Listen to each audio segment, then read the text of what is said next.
on le voit dans son attitude et dans son approche vis-à-vis des soldats. Il discute très volontiers avec eux, il est allé à la chaîne avec eux, il a un contact très très facile, j'ai pu le constater moi-même assez rapidement. Et le deuxième volet qui est entraîner les Européens, alors on ne le dit pas, mais l'hélicoptère NH-90, dans lequel il est monté, c'est un produit européen. Il est allé voir des soldats allemands parce que les soldats allemands ont commencé à intervenir, probablement un peu timidement, mais sont déjà présents. Les Belges arrivent dans l'opération de la MINUSMA. Macron qui d'ailleurs espère une mobilisation européenne accrue en faveur du continent africain. Donc, oui, alors, sens, de ce que vous dites. Et aussi quelque chose de très intéressant. Il a bien décrit la spécificité des armées françaises. Les armées françaises sont les seules à pouvoir intervenir comme elles le font aujourd'hui sur le continent africain pour des raisons constitutionnelles, parce que le chef des armées décide seul. Donc ça va très vite, alors que l'armée allemande, il faudrait un passage parlement qui prendrait des semaines. Premier point. Deuxième point, l'aptitude des forces françaises, j'allais dire entre guillemets de corps expéditionnaire. Et puis rappelons-le, c'est le seul pays au monde qui ait 5 bases en Afrique.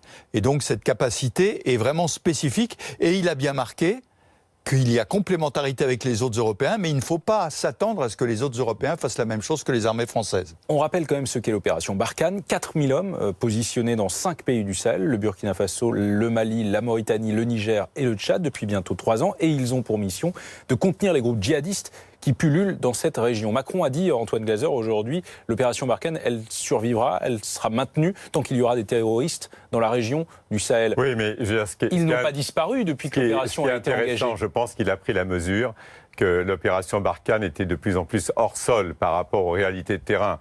On voit bien qu'au départ, c'était vraiment lutter contre le terrorisme et les djihadistes au nord du Mali, dans la région des Touaregs. On voit maintenant, vous avez le Front de libération du Massina, il y a des problèmes au centre du pays. Vous avez des problèmes de gouvernance, de corruption aussi au niveau du régime actuel du président du Mali, enfin du gouvernement malien en général. Et dans toute la région, il y a un certain nombre de problèmes. Donc je veux dire, il y a une fragilité dont il a pris conscience. Enfin, moi, c'est ce que j'ai surtout retenu finalement de cette visite, c'est que, bon, il n'a pas dit évidemment comme François Hollande, c'est le plus beau jour de ma vie politique, mais ce qui était intéressant, il a dit quand même en creux, il a dit oui, mais l'armée française fait son boulot, mais il faudrait peut-être que les gouvernements de la région fassent le leur. Ça veut dire il y a un accord de paix qui a été signé à Alger en mai-juin 2015. Cet accord de paix ne fonctionne absolument pas. Il y a des relations, l'Algérie est l'acteur masqué de la région, on n'en parle pas, mais je veux dire de tout ce qui se passe. Pourquoi vous avez un téléviseur est moins cher à Kidal au nord du Mali qu'à Bamako? Je veux dire, toute la région du nord du Mali, entre l'Algérie et toute une partie du Sahel, c'est des trafics en tout genre.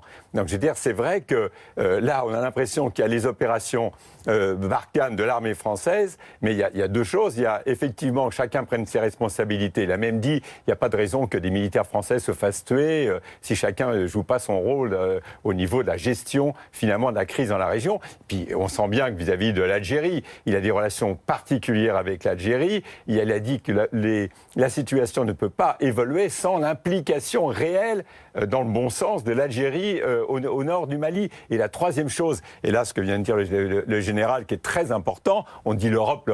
Non, Macron veut faire payer les Allemands. Mais alors il veut faire payer les Allemands. Justement, au-delà du rôle que tiendraient les pays africains dans la lutte contre le terrorisme au Sahel, je dis africain, nord-africain y compris, puisque vous parliez du rôle très important de l'Algérie, comment les Européens, eux, peuvent-ils tenir ce rôle au-delà de la France et même au-delà de l'Allemagne? Parce qu'on a bien compris que Macron veut faire payer, entre guillemets, Berlin. Alors je crois qu'il y a 3 domaines. Le premier domaine, c'est le soutien à l'armée française.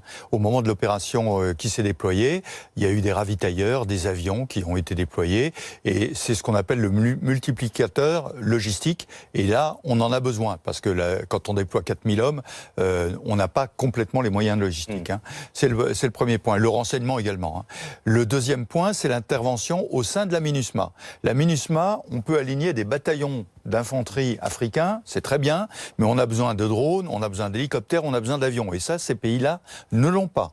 Donc c'est l'implication des Néerlandais, des Allemands, des Belges maintenant, qui peuvent apporter ce surcroît. Et puis, tout à fait d'accord, c'est l'implication financière, le développement en Afrique, les moyens financiers qui vous doivent arriver abondamment dans ces régions, comme il l'a dit, pour assécher les racines du djihadiste, leur retirer la capacité de prospérer dans ces régions. C'est pour ça que Macron était aujourd'hui accompagné du directeur général de l'Agence française du développement. Il veut compléter la stratégie militaire par une stratégie d'aide au développement. Mais ça veut dire quoi concrètement? On balance de l'argent, pour parler un peu trivialement?